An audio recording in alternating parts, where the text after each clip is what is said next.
Good morning మ్యాగజైన్కి స్వాగతం. ప్రముఖ దినపత్రికలు వస్తున్న వార్తలు వెనక జరుగుతున్న పరిణామాలు చూద్దాం. ఈనాడు చూస్తే పంట చేలల్లో ఏఐ విప్లవం అన్నటువంటి వార్తని హైలైట్ చేసింది. చెరుకు తోటలో కృత్రిమ మేధతో అద్భుతాలు, మహారాష్ట్రలో మైక్రోసాఫ్ట్ సాయంతో ప్రయోగం, అదే గాలి అదే నేల అదే నీరు అదే రైతు అదే పంట, కానీ ఫలితం వేరు, పెట్టుబడి సగానికి తక్కువ, దిగుబడి 30% పైగా ఎక్కువ.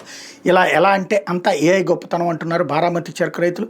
కృత్రిమ మేధ సాయంతో వ్యవసాయ విప్లవాన్ని భారతావనంలో ఆవిష్కరిస్తూ భవిష్యత్తుపైన ఆశలు రేపుతున్నారు 1000 మంది రైతులు. సంప్రదాయ వ్యవసాయానికి ఆధునిక సాంకేతికతను జోడిస్తే ఎలాంటి అద్భుతాలు సృష్టించవచ్చో నిరూపిస్తున్నారు మహారాష్ట్ర రైతులు. చెరుకు సాగులో కృత్రిమ మేధ ఉపయోగిస్తూ తక్కువ పెట్టుబడితో ఎక్కువ దిగుబడి సాధిస్తున్నారు. మైక్రోసాఫ్ట్, ఆక్స్ఫర్డ్ విశ్వవిద్యాలయం కలిసి చేసిన ఈ సరికొత్త ప్రయోగం విజయవంతమైంది. దేశంలోని తొలిసారి ఏఐని ఉపయోగిస్తూ పండించిన చెరకు పంట మరికొద్ది నెలల్లో చేతికి రానుంది. మహారాష్ట్ర బారామతికి చెందిన దాదాపు 1000 మంది రైతులు ఈ అరుదైన ప్రయోగంలో భాగమయ్యారు. సంప్రదాయ సాగుబాటును వీడి సాంకేతికతను అందిపుచ్చుకున్న వీళ్ళంతా 30 నుంచి 40% ఆదాయం అధికంగా అందుకోబోతున్నారు. విస్తీర్ణం పరంగా అత్యధికంగా చెరకు సాగు చేస్తున్న దేశం భారత్. ఉత్పత్తి మాత్రం బ్రెజిల్, చిలీ కంటే చాలా తక్కువ. ఇంకా సంప్రదాయ సాగు విధానాలు అనుసరించడం ఎందుకు కారణం? సాగులోని అనేక సమస్యలు రైతులకు నష్టాలు మిగల్చడమే కాక పర్యావరణానికి హాని కలిగిస్తున్నాయి. ఈ పరిస్థితిని చక్కదిద్దాలని టెక్ దిగ్గజం మైక్రోసాఫ్ట్ సంకల్పించింది. వ్యవసాయంలో సుస్థిర సాధనే లక్ష్యంగా ప్రాజెక్ట్ ఫార్మ్ వైట్స్ చేపట్టింది. వ్యవసాయంతో ముడిపడిన సమస్త సమాచారాన్ని సాంకేతికత సాయంతో ముందే గుర్తించి రైతులకు అందించడం దీని ముఖ్య ఉద్దేశం. ఏఐ టెక్నాలజీ ఇచ్చే ఆ వివరాలను అనుగుణంగా సాగు పద్ధతుల్లో మార్పులు చేస్తే లాభాలు ఖాయం అన్నది ఆ సంస్థ ఆలోచన. మైక్రోసాఫ్ట్ ప్రాజెక్టును భారత్ తీసుకురావడంలో ప్రతాప్రావు పవార్ కీలకంగా వివరించారు. ఈయన మహారాష్ట్రలోని బారామతి వ్యవసాయ అభివృద్ధి ట్రస్ట్కి ధర్మకర్త. మైక్రోసాఫ్ట్, ఆక్స్ఫర్డ్ యూనివర్సిటీ తోడ్పడుతూ centre for excellence farm vibes ఏర్పాటు చేశారన్నటువంటి వార్తని హైలైట్ చేశారు. ఫస్ట్ టైం పంట ఇంకా చేతికి రాలేదు, ఈలోపే వాళ్ళకి ఒబ్బేసి నెత్తిని పెట్టుకుని కూర్చోబెడుతున్నారు. సోరోస్ గ్రూప్ ఏదైతే ప్రపంచాన్ని శాసించడానికి ముందు ఒక నేరేటివ్ థింకింగ్ని క్రియేట్ చేసి ఏదో అద్భుతం జరుగుతుందని ప్రచారం చేసుకుని తమకు సంబంధించిన ఎన్ని అమ్ముకోవడం వాళ్ళకి అలవాటు, ఎదుటి వాళ్ళ వ్యవస్థలు నాశనం చేయడం వాళ్ళకి అలవాటు. ఇదివరకు కరోనా వ్యాక్సిన్ అంతే, భారతదేశపు వ్యాక్సిన్ మీద తప్పుడు ప్రచారం చేసి వాళ్ళ వ్యాక్సిన్లు అమ్ముకున్నారు. ఫైనల్గా ఏం తేలింది? వాళ్ళ వ్యాక్సిన్లే పనికి మాలిన ఏం తేలింది? అమెరికాలో లక్షల మంది ప్రాణాలు కోల్పోవడానికి కారణమైంది. ఇదే మైక్రోసాఫ్ట్కి సంబంధించిన గేట్స్ ఫౌండేషనే దాని వెనకాల ఉన్నది. కాబట్టి ఇక్కడ మరి డీప్ స్టేట్లో భాగమా మన పత్రికలు కూడా ఏంటో అర్థం కావట్లేదు. పదే బిల్ గేట్స్ ఏదో అద్భుతమైనటువంటి వ్యక్తి, ప్రపంచానికి అద్భుతం అన్నటువంటి చూపించేటటువంటి ప్రయత్నం చేస్తున్నారు. ఫస్ట్ టైం ప్రయోగించారు, అందులో ఇంకా పూర్తిగా కూడా కాలేదు. వచ్చిన తర్వాత అది సక్సెస్ అయ్యాక మాట్లాడుంటే బాగుండేది. బట్ రాస్తున్నారు అంటే మనల్ని మెదడు నిదానంగా ఏదో బిల్ గేట్స్ గొప్పవాడు, సోరోస్ గొప్పవాడు అని తీసుకెళ్తున్నట్టుంది. అయితే అమరావతిలో mega global Medicity project CM Chandrababu PPP విధానంలో ఆసుపత్రులు ఏర్పాటు, పరిశ్రమలకు మాదిరిగా రాయితీలు ఇద్దామని సూచన. అమరావతిలో మెగా గ్లోబల్ మెడిసిటీ ప్రాజెక్టు ఏర్పాటుకు ప్రణాళిక సిద్ధం చేయాలని ముఖ్యమంత్రి చంద్రబాబు వైద్య ఆరోగ్య శాఖ అధికారులను ఆదేశించారు. ప్రపంచ దేశాలన్నీ ఇక్కడికి వచ్చేలా ప్రాజెక్టుకు రూపకల్పన జరగాలని స్పష్టం చేశారు. సచివాలయంలో శుక్రవారం వైద్య ఆరోగ్య శాఖ పనితీరుపై సమీక్షలో సీఎం మాట్లాడారు. రాష్ట్రంలో 175 నియోజకవర్గాలు కానీ 70 చోట్ల 100 పడకల ఆసుపత్రులు ఉన్నాయి. మిగిలిన 105 నియోజకవర్గాల్లోని మల్టీ స్పెషాలిటీ ఆసుపత్రి నిర్మాణానికి చర్యలు తీసుకోవాలి. పీపీపీ విధానంలో వీటి ఏర్పాటుకు ముందుకు వచ్చే సంస్థలకు పరిశ్రమల తరహాలోనే సబ్సిడీలు ఇచ్చే విధానాన్ని రూపొందించాలి. గేట్స్ ఫౌండేషన్ సహకారంతో రాష్ట్రంలో ఉత్తమ వైద్య సేవలు అందుబాటులోకి తెచ్చేందుకు ప్రణాళిక సిద్ధం చేయాలి. పిహెచ్సి, సిహెచ్సి స్థాయిలో వైద్యులు అందుబాటులో లేనప్పుడు రోగులకు వర్చువల్ విధానంలో ప్రాథమిక సేవలు అందేలా చూడాలి. 32.5 కోట్లతో 25 డ్రగ్ డిఅడిక్షన్ సెంటర్లు బలోపేతం చేయాలి. కొత్తగా మరో 13 సెంటర్లు ఏర్పాటు చేయాలని అధికారులను ఆదేశించారన్నటువంటి వార్తని హైలైట్ చేశారు. అయితే 40% మార్కెట్ కమిటీలో మహిళలకే సారథ్యం, 34% చైర్మన్ పదవులు బీసీలకే. తెలుగుదేశం పార్టీకి 68, జనసేనకు 14, బీజేపీకి 3. వ్యవసాయ మార్కెట్ కమిటీ చైర్మన్ పదవుల నియామకాల కూటమి ప్రభుత్వం మహిళలకు పెద్దపీట వేసింది. బీసీలకు అధిక ప్రాధాన్యం ఇచ్చింది. తొలి విడతగా 47 కమిటీలకు చైర్మన్ పాలక వర్గాలు నియమించిన ప్రభుత్వం రెండో విడతగా శుక్రవారం 38 కమిటీలు చైర్మన్ల జాబితాను విడుదల చేసింది. వాటిలో తెలుగుదేశానికి 31, జనసేనకు 6, బీజేపీకి 1 దక్కే. 2 విడతల్లో కలిపి 85 కమిటీలకు నామినేటెడ్ పదవులు భర్తీ. త్వరలో మిగిలిన వాటికి నియమించనున్నారు అన్నటువంటి వార్తని హైలైట్ చేశారు. లేకపోతే కలిసికట్టుగా ముందుకు సాగుదాం అంటూ మన బంధం మరింత బలోపేతం అవ్వాలి, యూపీఐతో మీ చెల్లింపు వ్యవస్థలు అనుసంధానించండి. బిమ్స్టెక్ సభ్య దేశాలకు మోడీ పిలుపు. 21 పాయింట్ల కార్యాచరణ ప్రణాళికను ప్రతిపాదించిన ప్రధాని. బిమ్స్టెక్ సభ్య దేశాల మధ్య బంధం మరింత బలోపేతం కావాల్సిన ఆవశ్యకతను ప్రధానమంత్రి నరేంద్ర మోడీ నొక్కి చెప్పారు. భారతీయ చెల్లింపుల వ్యవస్థ యూపీఐతో బిమ్స్టెక్ దేశాల చెల్లింపు వ్యవస్థల అనుసంధానానికి పిలుపునిచ్చారు. దానివల్ల వాణిజ్యం, పరిశ్రమలు, పర్యాటక రంగాల్లో ప్రయోజనాలు చేకూరుతాయని పేర్కొన్నారు. ప్రత్యేక ఛాంబర్ ఆఫ్ కామర్స్ని ఏర్పాటు చేసుకోవడం ద్వారా వాణిజ్య బంధాన్ని పటిష్టం చేసుకుందామని ప్రతిపాదించారు. థాయిలాండ్ రాజధాని బ్యాంకాక్లో ఆ దేశ ప్రధాని పిటోంగ్టార్న్ షినవ్రాత్ అధ్యక్షతన శుక్రవారం bay of Bengal initiative for multi sectoral technical and economic cooperation BIMSTEC 6వ శిఖరాగ్ర సదస్సు జరిగింది. అందులో ప్రసంగించిన మోడీ బిమ్స్టెక్ సభ్య దేశాలు వివిధ రంగాల్లో పరస్పర సహకారం పెంచుకుని కలిసికట్టుగా ముందుకు సాగేందుకు వీలుగా 21 పాయింట్ల కార్యాచరణ ప్రణాళికను రూపొందించారు. బ్యాంకాక్ విజన్ 2030 కూడా ఆమోదం లభించింది అన్నట్టు వార్తని హైలైట్ చేశారు. పోతే క్వారీ లాక్కుని 100 కోట్లు దోపిడీ. చిత్తూరులో ఆస్తులన్నీ అమ్మి లీజుకు తెచ్చుకున్న బీజేపీ లీజులు తెచ్చుకున్న బీజేపీ నేత పైసా చెల్లించకుండా బెదిరించి తీసుకున్న వైకాపా ప్రజాప్రతినిధి. కేంద్ర పర్యావరణ అటవీ శాఖ నిబంధనలు ఉల్లంఘించి మరి తవ్వకాలు. క్వారీలోకి ఎవరూ రాకుండా బౌన్సర్లతో కాపలా. అసలే ఆ తండ్రి కుమారుల అరాచక శక్తులపై అంతులేని అధికారం ఇంకేముంది. ఉమ్మడి చిత్తూరు జిల్లాలో వైకాపాయంలో 5 ఏళ్ల పాటు వారి దోపిడీకి పట్టపగ్గాలు లేకుండా పోయి చెరువులు, కొండలు, నదులు, అడవులు ఇలా అన్నింటిని చెరబట్టారు. సహజ వనరులు యథేచ్ఛగా దోచేశారు. ప్రైవేట్ వ్యక్తుల భూముల్ని కబ్జా చేసేశారు. చివరకు బీజేపీ నేత కూడా వారి బాధితుల జాబితాలో చేరారు. ఆయన ఆస్తులన్నీ అమ్ముకుని తెచ్చిన గ్రానైట్ క్వారీ లీజును గత ప్రభుత్వంలో చక్రం తిప్పిన చిత్తూరు జిల్లా వైకాపా నేత కుమారుడు బెదిరించి లాక్కున్నారు. మొత్తంగా 100 కోట్లు దోపిడీ చేశారు. చిత్తూరు జిల్లా యాదమరి మండలం పరదరామి బీట్ పరిధిలో కమ్మపల్లి వద్ద బ్లాక్ గ్రానైట్ క్వారీ ఉంది. రక్షిత అటవీ ప్రాంతంలోని 5 హెక్టార్లకు లీజు ఇవ్వాలని బీజేపీ నేత దరఖాస్తు చేశారు. ఢిల్లీలోని కేంద్ర పర్యావరణ అటవీ శాఖ చుట్టూ ఎన్నో ఏళ్ల పాటు తిరిగి 2006లో అనుమతులు తెచ్చుకున్నారు. 2008లో చిత్తూరులో తనకున్న 18 ఎకరాల భూమితో పాటు ఆస్తులన్నీ అమ్మి దాదాపు 40 కోట్ల పెట్టుబడి పెట్టి లీజు పొందినట్టు సమాచారం. 2020లో కోవిడ్ ఉధృతి కారణంగా తవ్వకాలు నిలిపేశారన్నటువంటి వార్తతో పాటుగా మమ్మల్ని కాదని గన్నిర్వహించే దమ్ముందా అని చెప్పి చేశారు. ఇదేదో పెద్దిరెడ్డి, మిథున్ రెడ్డిని టార్గెట్ చేసినట్టుగా ఉంది స్టోరీ. ఇకపోతే రాజధాని చుట్టుపక్కల వినోద క్రీడా ప్రాజెక్టులు ఉమ్మడి కృష్ణా గుంటూరు జిల్లాల అభివృద్ధికి సిఆర్డీఏ ప్రణాళిక. 10,357 ఎకరాల మేర అటవీ భూములు తీసుకునేందుకు చర్యలు. భవిష్యత్తు అవసరాలను దృష్టిలో పెట్టుకుని అమరావతికి చుట్టుపక్కల ఉన్న ఉమ్మడి కృష్ణా గుంటూరు జిల్లాలో పలుచోట్ల వినోద క్రీడలు తదితర వాటికి హబ్బులుగా తీర్చిదిద్దేందుకు సిఆర్డీఏ సన్నద్ధమవుతుంది. భారీ విస్తరణలో అటవీ భూములను తీసుకునేందుకు సిఆర్డీఏ ప్రయత్నాలు ప్రారంభించింది. మళ్లింపు విధానంలో ఈ భూములను తీసుకుని ఇతర ప్రాంతాల్లో ఇంతే విస్తీర్ణంలో బదలాయించేందుకు దృష్టి సారించింది. రాజధాని ప్రాంతంలో వివిధ అటవీ బ్లాకుల్లో పలు కార్యకలాపాలు చేపట్టేందుకు సిఆర్డీఏ నిర్ణయించింది. ఉమ్మడి జిల్లాలో సుమారు 10,357 ఎకరాల అటవీ భూమి ఇతర అవసరాల కోసం మళ్లించనున్న డీనోటిఫికేషన్ కంటే డైవర్షన్ విధానం మేలన్న నిర్ణయానికి వచ్చారు. దీనికోసం సిఆర్డీఏ అధికారులు ఏలూరు, గుంటూరు, పల్నాడు, ఎన్టీఆర్, కృష్ణా జిల్లాల అటవీ అధికారుల నుంచి వివరాలు తీసుకున్నారు. ఎన్టీఆర్ జిల్లాలను గుడిమెట్ల, కొత్తూరు, చంద్రగూడెం, దాసులపాలెం, టీగన్నవరం, తోటతోడు, వెల్వడం, కొండపల్లి, జంగాలపల్లి, కృష్ణా జిల్లాలోని మెట్టపల్లి, ఏలూరు జిల్లాలోని కాట్రేనిపాడు, వట్టిగుడిపాడు నుంచి 5,090 ఎకరాలు తీసుకోనున్నారు. గుంటూరు, పల్నాడు జిల్లాలోని కర్లపూడి, కొండవీడు, మోతడక, నిడుముక్కల, పెదమద్దూరు, వెంకటాయపాలెం ఎక్స్టెన్షన్ 1, 4, 5, 7, 8 బ్లాకుల్లోని 5,267 ఎకరాలు అవసరమని గుర్తించారు. ఈ భూములకు సంబంధించిన గతంలో సర్వే చేసిన వివరాలను, పటాలను సిఆర్డీ అధికారులు తీసుకున్నారన్నటువంటి వార్తని హైలైట్ చేశారు. ఇది రేపు పొద్దున పెద్ద వివాదం అవుతుంది. పవన్ కళ్యాణ్ ఇరుక్కుపోతాడు. అటవీ శాఖ మంత్రిగా ఉండి ఆయన ఇచ్చాడంటే ఇప్పుడు అక్కడ హైదరాబాద్లో ఏమైంది? అది అడవి కాదు, ఒకప్పుడు హెచ్సియూకి ఇచ్చిన భూమి, కానీ అడవిలాగా పెరిగినటువంటి ప్రాంతం. దాన్ని తీసుకుంటే సుప్రీంకోర్టు జోక్యం చేసుకుని సీరియస్గా స్పందించినటువంటి పరిస్థితి. ఇప్పుడు ఏకంగా అటవీ భూములనే తీసుకుని ఏదో కట్టుకుంటామంటే ఇప్పుడు ఏమన్నా పోనీ ముందు అమరావతిలోదే ఇంతవరకు పూర్తిగా లేదు ఏది. ఇప్పుడు కొత్తగా అటవీ భూములను లాగేసేసుకుని అటవీ భూముల్లో ఏదో కడతాం అని చెప్తే అమాయకత్వంగా ఉంటుంది. లేకపోతే కనుక ఇది లేనిపోని వివాదాలకి తావిస్తుంది. అది కూడా ఏకంగా 10,000 ఎకరాలు. మరి ఏం జరుగుతుందో చూడాలి. లేకపోతే నరసరావుపేటలో కేంద్ర బృందం తనిఖీలు. బర్డ్ ఫ్లూతో మృతి చెందిన బాలిక వివరాల సేకరణ. బర్డ్ ఫ్లూతో 2 ఏళ్ల చిన్నారి మృతి చెందిన ఘటనలో పూర్తి వివరాలు సేకరించేందుకు కేంద్ర ప్రభుత్వం నియమించిన NDC joint director Ankur, microbiology joint director Nidhi Saini, AIIMS Mangalagiri pulmonologist Ravindra, పశుసంవర్ధక శాఖ ప్రతినిధి విజయ్ కుమార్, ఎన్ఐవి పూణే శాస్త్రవేత్త శైలేష్ పవార్తో కూడిన వైద్య బృందం పరిశీలించింది అక్కడ అన్నటువంటి విషయాన్ని హైలైట్ చేశారు. అయితే సిఐడి విచారణకు సీనియర్ ఐఏఎస్ అధికారి రఘురాంపై చిత్రహింసల కేసులో నోటీసు పంపడం దర్యాప్తు అధికారి మాజీ ఎంపీ ప్రస్తుత శాసనసభ ఉపసభాపతి రఘురాం కృష్ణరాజన్ వైకాపా ప్రభుత్వంలో గుంటూరు సిఐడి కార్యాలయంలో చిత్రహింసలకు గురి చేసిన కేసులో నాడు గుంటూరు జిల్లా ఉన్నతాధికారిగా పనిచేశారు. సీనియర్ ఐఏఎస్ అధికారిని దర్యాప్తు అధికారులు విచారించనున్నారు. తాజాగా మౌఖిక సమాచారం ఇవ్వగా నోటీసు ఇస్తే వస్తానని అధికారి చెప్పినట్టు తెలిసింది. ఈ మేరకు దర్యాప్తు అధికారులు తాకీదు పంపబోతున్నారు. తనపై కస్టోడియల్ టార్చర్ జరిగింది.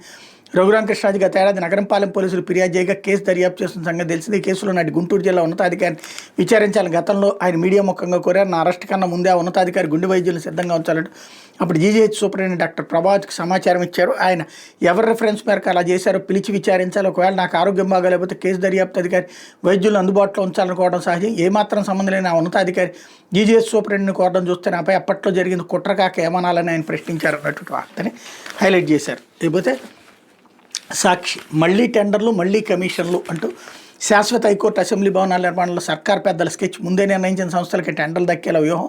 2 టెండర్లు 2 సంస్థలు బిడ్ల దాఖలు. హైకోర్టు భవనాల కాంట్రాక్ట్ 924 కోట్లు, అసెంబ్లీ భవనాల కాంట్రాక్ట్ విలువ 724 కోట్లు. అధిక ధరలకు కోర్టు ఖజానాపై 100 కోట్ల భారం, తద్వారా భారీగా కమిషన్లు దండుకునే ఎత్తుగడ. ఇప్పటికే తాత్కాలిక అసెంబ్లీ హైకోర్టుల కోసం 100 కోట్ల వృధా, అప్పుగా తెచ్చిన నిధులను దుర్వినియోగం చేస్తున్నట్టు సర్వత్రా విమర్శలు. అంటే అప్పు చేసి ఇల్లు కట్టుకోవాలంటే మీరైతే ఏం చేస్తారు? నలుగురితో మాట్లాడి ఒక నిర్దిష్టమైన ప్రణాళికతో ఒకేసారి ఇల్లు కట్టిస్తారా, లేక తొలుత తాత్కాలికంగా ఇల్లు కట్టించి ఆ తర్వాత శాశ్వతంగా మరో ఇల్లు కట్టిస్తారు? ఎవరైనా అన్ని సరి చూసుకుని ఒకేసారి ఇల్లు కట్టిస్తారు?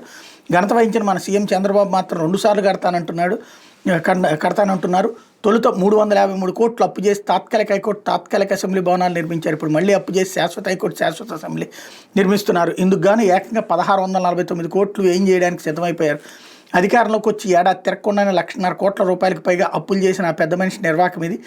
రేపు ఇదే అమరావతిలో ఆయన సొంతంగా నిర్మించుకునే ఇంటిని కూడా ఇలా 2 మార్లు కడతారా అని మాత్రం అడగద్దు అంటూ హైలైట్ చేశారు. అయితే వక్ఫ్ బిల్లు మద్దతుపై ముసలం అంటూ బీహార్లో జేడీయూ, యూపీలో ఆర్ఎల్డీని వరుసపెట్టి వీడుతున్న నేతలు చంద్రబాబు తీరుపై పార్టీలో పెరుగుతున్న ఒత్తిడిని నిలదీస్తున్న ముస్లిం మైనార్టీలు సత్తాలేని సవరణలపై ఆగ్రహం. తన డ్రామాలకు సమాధానం చెప్పాల్సిన పరిస్థితి. దాని నుంచి బయటపడేందుకు డైవర్షన్ పాలిటిక్స్. ఒకే రోజు రుషికొండపై దుష్ప్రచారం, షర్మిల రంగంలోకి దించిన బాబు. వైఎస్ఆర్సీపీ అసలు విప్ జారీ చేయలేదంటే విష ప్రచారం. బోన్లో నిలబడి ముస్లిం సమాజానికి జవాబు చెప్పలేక సతమతం అవుతున్న బాబు. 2 సభల్లోనూ స్పష్టంగా వ్యతిరేకించిన బిల్లుకు వ్యతిరేకంగా ఓటేసిన వైఎస్ఆర్సీపీ ఎంపీలు అన్నటువంటి వార్తని హైలైట్ చేశారు. అయితే బలైపోయిన అంజలి. కిమ్స్ బొలినేని ఆసుపత్రి ఏజీఎం దీపక్ వేధింపులతో ఆత్మహత్యాయత్నం. 12 రోజులుగా మృత్యుతో పోరాటం. శుక్రవారం తెల్లవారుజామున 2:30 గంటలకు తుది శ్వాస. హార్ట్ స్ట్రోక్తో కన్నుమూసినట్టు వైద్యుల నిర్ధారణ. పోస్ట్ మార్టం పూర్తి. స్వగ్రామానికి మృతదేహం తరలింపు. నాగాంజలికి న్యాయం చేయాలంటూ వైఎస్ఆర్సీపీ ప్రజా సంఘాల విద్యార్థులు డిమాండ్ అన్నటువంటి వార్తని హైలైట్ చేశారు. లేకపోతే ఏపీ మెడికల్ కౌన్సిల్ చైర్పర్సన్ పదవికి ముఖ్యనేత సతీమణి సిఫార్సు. బీజేపీ కోటాలో మరొకరు సిఫార్సు చేసిన మంత్రి. చైర్పర్సన్ ఎవరనేది స్పష్టత లేకపోవడంతో ఎన్నిక నిర్వహించిన అధికారులు ఆంధ్రప్రదేశ్ మెడికల్ కౌన్సిల్ చైర్పర్సన్ పదవి కోసం ముఖ్యనేత సతీమణి ఒక డాక్టర్ని, అమాత్యుడు మరొక డాక్టర్ని సిఫార్సు చేయడంతో నియామక విషయంలో ప్రతిష్టంభన నెలకొన్నట్టు తెలుస్తోంది. కూటమి ప్రభుత్వం ఏర్పాటైన వెంటనే గత ప్రభుత్వంలో నియమితులైన చైర్పర్సన్, ఇతర కార్యవర్గ సభ్యులు రాజీనామా చేశారు. 10 నెలల పాటు నాంచి ఇటీవల 6 వైద్యులతో ప్రభుత్వం ఏపీ మెడికల్ కౌన్సిల్ను ప్రకటించింది. వారిలో ఒకరు చైర్పర్సన్, మరొకరు వైస్ చైర్పర్సన్గా వ్యవహరించాల్సి ఉంది అన్నట్టు వార్తని హైలైట్ చేశారు. లేకపోతే ఉచిత బస్సు ఇప్పటికైతే లేటు అంటూ 10 నెలల్లోనే ఉచిత బస్సు ఎక్కాలంటే ఎలా అంటూ డిప్యూటీ స్పీకర్ రఘురామకృష్ణరాజు మీడియా ప్రతినిధులను ప్రశ్నించారు.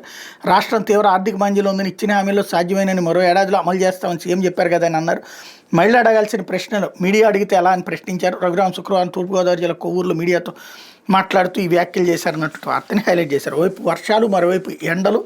రాయలసీమలో పలు ప్రాంతాల్లో భారీ వర్షం, ఎండలు, మరోవైపు వర్షాలతో రాష్ట్రంలో భిన్న వాతావరణ పరిస్థితులు కొనసాగుతున్నాయి. శుక్రవారం రాయలసీమలోని పలు ప్రాంతాల్లో వర్షాలు కురవగా కోస్తాలోని పలు చోట్ల ఎండల తీవ్రత కొనసాగింది. అత్యధికంగా నంద్యాల జిల్లా, మద్దూరు, ప్రకాశం జిల్లా రాళ్లపల్లిలో 111.5 మిల్లీమీటర్ల వర్షపాతం నమోదైంది. మరోవైపు పార్వతీపురం, మన్యం జిల్లా జిఎమ్మ వలసలో 39.9 డిగ్రీల అత్యధిక ఉష్ణోగ్రత నమోదైంది. తూర్పుగోదావరి జిల్లా ధవళేశ్వరంలో 39.2 డిగ్రీలు, శ్రీకాకుళం జిల్లా కొలివలసలో 39.1 డిగ్రీల ఉష్ణోగ్రతలు నమోదైనాయి అన్నటువంటి వార్తని హైలైట్ చేశారు. అయితే కలెక్టర్ వీపు బద్దలు కొడతాం అంటూ శ్రీకాకుళం జిల్లా సంతబొమ్మాళి టీడీపీ మండల అధ్యక్షుడు బరి తెగింపు. పోలీసులకు హెచ్చరిక. 2,000 మందితో వస్తాం, లెక్కలు చెప్పబోతే చంపేస్తామని బెదిరింపు. R&R కాలనీలో లాటరీ తీయడంపై వాడేవడం అంటే ఆర్డీఓపై పరుష పదజాలం. టీడీపీ నేతలు దౌర్జన్యకాండతో పోలీస్ స్టేషన్ వద్ద ఉద్రిక్తత అన్నటువంటి వార్తని హైలైట్ చేశారు. అయితే గ్రూప్ 2 మెయిన్స్ ఫలితాలు విడుదల. గ్రూప్ 2 మెయిన్స్ ఫలితాలను ఏపీపీఎస్ శుక్రవారం రాత్రి విడుదల చేసి 905 పోస్టులకు గాను 1:2 నిష్పత్తిలో 2,168 మందితో ప్రొవిజనల్ లిస్టును వెల్లడించింది. అందులో 370 మంది స్పెషల్ కేటగిరీ అభ్యర్థులు ఉన్నారు. వీరందరికీ త్వరలో కంప్యూటర్ ప్రొఫిషియన్సీ టెస్ట్ నిర్వహించిన తర్వాత తుది అభ్యర్థులను ప్రకటిస్తారు. గ్రూప్ 2పై కోర్టులో కేసులు ఉన్న ఫలితాల ప్రకటనపై కోర్టు అభ్యంతరం తెలుపబడంతో శుక్రవారం రాత్రి ఫలితాలు విడుదల చేశారు. మెయిన్స్ పరీక్షలకు సంబంధించిన ఫైనల్ కీ ఏపీపీఎస్ వెబ్సైట్లో ఉంచింది అన్నటువంటి వార్తని హైలైట్ చేశారు. లేకపోతే బయోటెక్నాలజీలో ఏపీ నయా రికార్డులు. వైఎస్ జగన్ పాలనలో వెలుగులీన రంగం. బయో ఇండస్ట్రియల్ విభాగంలో 12% వాటాతో మొదటి స్థానం, మొత్తంగా 6.7% వాటాతో 5వ స్థానం. 2024లో 95,030 కోట్ల విలువైన బయో ఉత్పత్తులు. పిఎల్ఐ స్కీమ్ కింద లైఫజ్ పెన్సిలిన్ ఉత్పత్తితో పాటు 8 ఫార్మా క్లస్టర్లు. ఇండియా బయో ఎకానమీ నివేదిక 2025 వెల్లడి. బయోటెక్నాలజీ రంగంలో ఆంధ్రప్రదేశ్ వేగంగా దూసిపోతుంది. 2024 సంవత్సరంలో 95,030 కోట్ల విలువైన బయోటెక్నాలజీ ఉత్పత్తులతో రాష్ట్రం దేశంలో 5వ స్థానానికి చేరుకుంది. 14,25,020 కోట్ల దేశీయ బయో ఎకానమీలో 6.7% వాటాతో రాష్ట్రం 5వ స్థానంలో ఇచ్చినట్టు ఇండియా బయో ఎకానమీ నివేదిక 2025 వెల్లడించింది. గడిచిన 5 ఏళ్లుగా దేశీయ బయోటెక్నాలజీ రంగం శరవేగంగా అభివృద్ధి చెందింది. 2020లో 7,99,600 కోట్లుగా ఉన్న దేశీయ బయోటెక్నాలజీ పరిశ్రమ ఇప్పుడు రెట్టింపై 14.25 లక్షల కోట్లతో జీడీపీలో 4.25% వాటాకి చేరుకుంది. మొత్తం బయోటెక్నాలజీలో 47%, బయో ఇండస్ట్రియల్ విభాగం మొదటి స్థానంలో నిలవగా 95.2%తో బయో ఫార్మా రెండో స్థానంలో, 9.4%తో బయో ఐటీ, 8.1%తో బయో అగ్రి ఉన్నాయి. 2050 నాటికి దేశీయ బయోటెక్నాలజీ రంగం 129 లక్షల కోట్లకు చేరుతని అంచనా వేస్తున్నారన్నటువంటి వార్తని హైలైట్ చేశారు. ప్రజల ముందు దోషి పరిటాలే అంటూ మాజీ ఎమ్మెల్యే తోపుదుర్తి ప్రకాష్ రెడ్డి, కోట్లాది మంది అభిమానుల గుండెల్లో నిలిచిపోయిన వైఎస్ఆర్సీపీ అధినేత మాజీ ముఖ్యమంత్రి వైఎస్ జగన్ గురించి మాట్లాడే అర్హత టీడీపీ ఎమ్మెల్యే పరిటాల సునీతకు లేదని రాఫ్తాడు మాజీ ఎమ్మెల్యే తోపుదుర్తి ప్రకాష్ రెడ్డి మండిపడ్డారు. హత్య రాజకీయాలతో వేల కోట్ల రూపాయలు వెనకేసుకున్న పరిటాల కుటుంబం నేర చరిత్ర నుంచి ప్రజల దృష్టి మళ్లించేందుకే సునీత అర్థం లేని ఆరోపణలు చేస్తున్నారని ఆగ్రహం వ్యక్తం చేశారు. పాపిరెడ్డిపల్లిలో వైఎస్ఆర్సీపీ కార్యకర్త లింగమయ్య హత్యతో పరిటాల సునీత ప్రజల ముందు దోషిగా నిలబడ్డారని ధ్వజమెత్తారు. ఈ మేరకు శుక్రవారం ఆయన మీడియాకు వీడియో విడుదల చేశారు. లింగమయ్య హత్యలో పరిటాల సునీత సోదరులు, వారి కుమారుల ప్రమేయం ఉందని ప్రజలు గుర్తించారు. వైఎస్ఆర్సీపీ కార్యకర్తలు రెచ్చగొట్టడం వల్ల తన తమ్ముళ్ళే హత్య చేశారని వారిని పోలీసులకు అప్పగించామని ఆమె అంగీకరించారు. విషయాన్ని గ్రహించిన పరిటాల సునీత తమ నేరాల నుంచి ప్రజల దృష్టి మళ్లించేందుకే వైఎస్ జగన్పై ఆరోపణలు చేస్తున్నారు. సునీత ప్రమేయం ప్రోత్సాహంతో లింగమయ్య హత్య జరిగిందనేది వాస్తవం. పరిటాల కుటుంబం నేర ప్రవృత్తి గురించి రాష్ట్రమంతా తెలుసని ప్రకాష్ రెడ్డి పేర్కొన్నారు. వైఎస్ జగన్పై వచ్చిన ఆరోపణలను అవాస్తవాలని ఆనాడే సిబిఐ దర్యాప్తులో తేల్చి చెప్పిందన్నారు. ఆ రోజుల్లో జేసీ దివాకర్ రెడ్డి తన భర్తను హత్య చేయించారని ఆరోపించారు. ఈ రోజు అదే జేసీ కుటుంబంతో చక్కని స్నేహాన్ని కొనసాగిస్తున్నారని ఎత్తి చూపారన్నటువంటి వార్తని హైలైట్ చేశారు. లేకపోతే ఆంధ్రజ్యోతి, ఫార్మా పైన సుంకాలు అంటూ మునుపెన్నడూ లేని స్థాయిలో ఉంటాయని వెల్లడి. అద్భుత ఆఫర్లతో వచ్చే దేశాలతో సుంకాలపై సంప్రదింపులు సిద్ధంగా ఉన్నాయని స్పష్టీకరణ. ఐఫోన్లు, ఐప్యాడ్ల ధరలు 30 నుంచి 43% పెరిగే ఛాన్స్. అమెరికాపై 34% అదనపు సుంకం వేసిన చైనా. భారత మార్కెట్లో పతనం. ఫార్మా షేర్లు కుదేలు. 930, 345 పాయింట్ల మేర సెన్సెక్స్, నిఫ్టీ డౌన్. 18 లక్షల కోట్లు కోల్పోయిన ప్రపంచ కుబేర్లు. భారీగా నష్టపోయిన జుకర్బర్గ్, జెఫ్ జెబోస్, మస్క్ అన్నటువంటి వార్తని హైలైట్ చేశారు. అయితే ప్రతి నియోజకవర్గానికి మల్టీ స్పెషాలిటీ ఆసుపత్రి, 100 నుంచి 300 పడకలతో ఏర్పాటు. పీపీపీ పద్ధతిలో నిర్మాణానికి చర్యలు. గేట్స్ ఫౌండేషన్ సహకారంతో అత్యుత్తమ వైద్య సేవలు అందించాలి.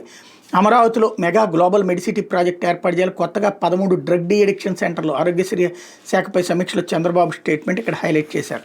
లేకపోతే వక్ఫ్కి ఓకే అంటూ రాజ్యసభలో ఆమోదం. 128, 95 ఓట్ల తేడాతో విజయం. అర్ధరాత్రి 2 గంటలకు ఓటింగ్ మద్దతు ఇచ్చిన 5 బీజేడీ ఎంపీలు. వైసీపీ సభ్యుడు నత్వానీ కూడా. శరద్ పవార్, శిబు సోరెన్ గైర్హాజరు. నత్వానీది ఒక క్వశ్చన్ మార్క్ పెట్టారు. లేకపోతే వైసీపీ డబుల్ గేమ్. లోక్సభలో వ్యతిరేకం, రాజ్యసభలో మద్దతు. ఎగువ సభలో ఆ పార్టీ ఎంపీలు 7 అనుకూలంగా ఓటేశారని TDP. MP Parimal Nathwani cross voting చేశారని వైసీపీ వర్గాల అంగీకారం. అయితే 5 బిల్లుకు అనుకూలంగా ఓటేశారని ప్రచారం. జగన్ ద్వంద్వ వైఖరిపై మైనార్టీలు అసంతృప్తి. బిల్లులో కీలక సవరణలు ప్రతిపాదించిన టీడీపీ. జేపీసీ ఆమోదంతో బిల్లులో చేర్పించిన వైనం అన్నటువంటి వార్తని హైలైట్ చేశారు. ఇక్కడ శాంతం వక్ఫ్ బిల్లుకు వ్యతిరేకంగా ఓటేసినటువంటి వైసీపీనేమో అందులో ఎవరో ఒకళ్ళు అందులో తేడా చేశారు. అది కూడా ఒక క్వశ్చన్ మార్క్. అదే వక్ఫ్కి అనుకూలంగా ఓటేసినటువంటి తెలుగుదేశం ఏమో కరెక్ట్గా మైనార్టీల కోసం చేసిందని చెప్పి మైనార్టీలు ఫీల్ అవుతున్నారట. వైసీపీనే మైనార్టీలకు వ్యతిరేకంగా పనిచేసిందని మైనార్టీలు ఆగ్రహం వ్యక్తం చేస్తున్నట్టు. నేరేటివ్ థింకింగ్తో ప్రజల్ని వెర్రి పుష్పాలు చేయడంలో వీళ్ళకి మించినటువంటి వాళ్ళు ఇంకెవరు లేరనడానికి సాక్ష్యం ఇది. లేకపోతే రొయ్యల వెలవెల అంటూ ఏపీ నుంచి ఎగుమతులపై తక్షణ ప్రభావం ఇప్పటికే మొదలైన ధరల పతనం. దేశం నుంచి 40% ఉత్పత్తులు అమెరికాకే. 600 కోట్లకు పైగా నష్టపోనున్న పరిశ్రమ. కేంద్రం జోక్యం కోసం ఎదురుచూపులను. ట్రంప్ సుంకాలు ఆక్వాక శరాఘాతమే అన్నటువంటి వార్తని హైలైట్ చేశారు. అయితే సచివాలయంలో అగ్ని ప్రమాదం. 2వ బ్లాక్ బ్యాటరీ రూమ్లో మంటలు. బ్యాటరీ నిర్వహణ లోపమే కారణం. ఆ బ్లాక్లోని ఉప ముఖ్యమంత్రి, హోంమంత్రి ఛాంబర్లు పరిశీలించిన సీఎం చంద్రబాబు. అమరావతిలోని రాష్ట్ర సచివాలయం శుక్రవారం తెల్లవారుజామున అగ్ని ప్రమాదం సంభవించింది. 2వ బ్లాక్లోని కంప్యూటర్ వ్యవస్థకు సంబంధించిన బ్యాకప్ బ్యాటరీ రూమ్లో మంటలు చెలరేగి దట్టమైన పొగలు గమ్ముకున్నాయి. సచివాలయంలోని ఎన్పీఎఫ్ సిబ్బంది సమాచారం ఇవ్వడంతో అగ్నిమాపక శాఖ సిబ్బంది హుటాహుటిన వచ్చి మంటలను అదుపు చేశారు. దాదాపు 60 బ్యాటరీలు కాలిపోవడంతో 2వ బ్లాక్ కింద పై అంతస్తులకు పొగలముకుంది. ఆ బ్లాక్ అంతా బ్యాటరీలు కాలిపోయిన వాసన రావడంతో ఉద్యోగులు, సందర్శకులు ఇబ్బంది పడ్డారు. దీంతో 2వ బ్లాక్ ఉద్యోగులకు సెలవు ప్రకటించారు. కాగా 2వ బ్లాక్లోని ఉప ముఖ్యమంత్రి పవన్ కళ్యాణ్తో పాటు మంత్రులు కేశవ్, అనిత, నారాయణ, రామనారాయణ రెడ్డి, మనోహర్, దుర్గేష్ ఛాంబర్లోనే. పోలీస్, ఎస్పీఎఫ్, అగ్నిమాపక శాఖ ఉన్నతాధికారులు ఘటనాస్థలాన్ని పరిశీలించారు. బ్యాటరీ నిర్వహణ లోపం వల్ల ప్రమాదం జరిగినట్టు ప్రాథమికంగా గుర్తించారు. ఈ ఘటన జరిగినప్పుడు ఆ బ్లాక్లో ఫైర్ అలారం మోగలేదని నిర్ధారించారన్నటువంటి వార్తని హైలైట్ చేశారు. అయితే పారిశ్రామిక ప్రోత్సాహకాల బకాయిలకు మోక్షం. మే 15లోకి విడుదలకు ప్రభుత్వం చర్యలు. 5,000 కోట్ల వరకు చెల్లించేందుకు ప్రణాళిక. 2 నెలల్లో జిల్లాకు పారిశ్రామిక పార్క్. మంత్రులు టీజీ భరత్, కొండపల్లి వెల్లడించారన్నటువంటి వార్తని హైలైట్ చేశారు. అయితే స్టీల్ ప్లాంట్కు 2,400 కోట్లు ఆర్థిక సాయానికి రాష్ట్ర ప్రభుత్వం ముందుకు. ఆర్థిక ఇబ్బందుల్లో కూరుపోయిన విశాఖపట్నం స్టీల్ ప్లాంట్కి చేయూత అందించడానికి రాష్ట్ర ప్రభుత్వం ముందుకు వచ్చిన సుమారు 2,400 కోట్ల వరకు సాయం చేయాలని వచ్చిస్తుంది. దీనిపై తాజాగా జరిగిన రాష్ట్ర కేబినెట్ భేటీలో చర్చించింది. ఆర్థిక సమస్యల కారణంగా స్టీల్ ప్లాంట్ విద్యుత్ బిల్లులు చెల్లించలేకపోతుంది. కర్మాగారానికి సొంతంగా విద్యుత్ తయారు చేసుకునేందుకు క్యాప్టివ్ పవర్ ప్లాంట్ ఉంది. అయితే ఉక్కు ఉత్పత్తి పూర్తి స్థాయిలో జరగకపోవడంతో విద్యుత్ ఉత్పత్తికి అవసరమైన వ్యర్థవాయువులు లభించడం లేదు. దాంతో యాజమాన్యం ఈపీడీసీఎల్ నుంచి విద్యుత్ తీసుకుంటుంది. నెలకు సగటున 90 కోట్ల వరకు బిల్లు వస్తుంది. కొన్నేళ్లుగా దీన్ని చెల్లించలేదు. దీనిపై ఉద్యోగ కార్మిక సంఘాలు ఇటీవల ఎమ్మెల్యే పల్లా శ్రీనివాసరావు, ఎంపీ శ్రీభరత్ ద్వారా ప్రభుత్వ పెద్దలతో మాట్లాడారు. యూఎంసీకి ఆస్తి పన్ను నీటిని ఉపయోగించుకుంటున్నందుకు విప్స్కోకి కోట్లలో చెల్లించాల్సి ఉందని, ఏడాదిన్నర వరకు బిల్లులు కట్టలేని పరిస్థితి ఉందని వివరించారు. సంఘాల అభ్యర్థిని పరిశీలించిన ప్రభుత్వం మంత్రివర్గంలో చర్చించి ఆయా బిల్లులు మొత్తం దాదాపు 2400 కోట్ల రూపాయలు రాష్ట్ర ప్రభుత్వం భరించాలని నిర్ణయించింది. దీనికి ప్రత్యామ్నాయంగా కంపెనీలు ఆ మొత్తానికి సరిపడే ఈక్విటీ వాటా తీసుకోవాలని భావిస్తుంది. విశాఖ స్టీల్ ప్లాంట్లో వాటాల విక్రయానికి గతంలోని ప్రకటన విడుదల చేశారు. అయితే ఇందులో వాటాలను కేంద్ర ప్రభుత్వ సంస్థలు కొనుగోలు చేయకూడదని నిబంధన పెట్టారు. సేల్తో విశాఖ ఉక్కును కొనిపించినా లేదంటే అందులో విలీనం చేసినా తమ కష్టాలు తీరుతాయని ఉద్యోగ కార్మిక సంఘాలు కేంద్రాన్ని కోరాయి. అయితే దీనికి నిబంధనలు అంగీకరించుకొని ప్రైవేట్ సంస్థలు తప్పితే ఇంకెవరు అందులో వాటాలు తీసుకోవడానికి వీల్లేదని కేంద్రం స్పష్టం చేసి దీని ప్రకారం ప్రభుత్వ సాయం చేయబోయే 2400 కోట్లకు ఈక్విటీ వాటా తీసుకునే అవకాశం ఉండదని, దీనిపై న్యాయపరమైన అభిప్రాయం తీసుకోవాల్సి ఉంటుందని ప్లాంట్ వర్గాలు చెప్తున్నాయి. ఈక్విటీ తీసుకునే అవకాశం లేకపోతే ఆ మొత్తానికి సరిపడా ప్లాంట్ భూములను ప్రభుత్వం కోరే అవకాశం ఉందని కార్మిక వర్గాలు పేర్కొంది. ఇక్కడేమో హెడ్డింగ్ ఏమో ఆర్థిక సాయానికి రాష్ట్ర ప్రభుత్వం ముందుకి, ఇంకో పక్కనేమో ఆ డబ్బులు ఇచ్చి దానికి బదులు షేర్ తీసుకుంటారంటే, అది కుదరదంటే భూమిని తీసుకుంటారంట. అప్పుడు సాయం చేసినట్టు అవుతుంది. సాయం అంటే ఏంటి? ఎవరైనా ఉచితం చేయడం. దీన్ని ఎలాగ వార్తలు రాయాలంటే అలా రాస్తారనమాట. ఇది దినపత్రికలో వచ్చిన వార్తలు వెనకాల జరుగుతున్న పరిణామాలు.